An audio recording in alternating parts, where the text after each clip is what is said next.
Donc, maintenant, on va voir le démarrage en côte avec le frein à main. Caractéristique de l'utilisation d'un démarrage en côte avec un frein à main, il faut que la pente soit assez forte ou qu'un véhicule vous suive de très près derrière. En gros, vous n'avez pas le droit de reculer. Pour cela, pour s'aider, on va utiliser le frein à main. Sinon, ce sera exactement la même technique qu'un démarrage sur le plat. Je vais vous montrer très simplement et essayer de commenter en même temps que je vais faire cette action. Donc, je débraye, je passe la première.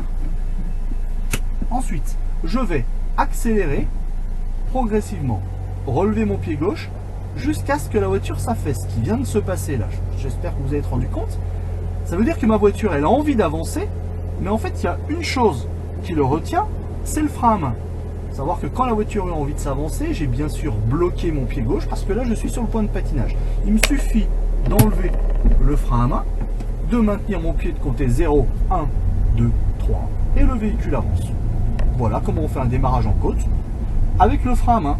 Autre manière de faire un démarrage en côte, autre cas, vous vous retrouvez dans une situation où la pente est légère et où derrière le véhicule vous suit à une distance normale.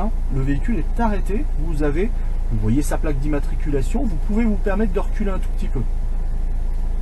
Alors, c'est la même chose qu'un démarrage sur le plat encore une fois, sauf que l'on part du pied sur le frein parce que j'étais arrêté quelque part. Donc si je lâche le frein, qu'est-ce qui va se passer? Mon véhicule va reculer. Donc l'objectif, c'est que je ne recule pas trop. Donc mon pied droit va aller sur l'accélérateur et en même temps mon pied gauche va rechercher le point de patinage comme on le fait sur un démarrage sur le plat. Je vais le faire au ralenti. Donc je lâche le frein pour aller sur l'accélérateur et accélérer progressivement. Pendant ce temps-là, mon pied gauche aura recherché le point de patinage. 0, 1, 2, 3. Et je lâche.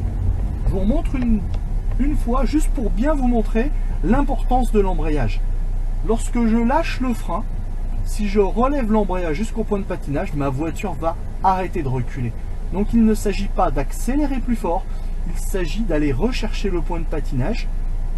Normalement, pas trop vite non plus, sinon vous allez aller au-delà du point de patinage, mais normalement.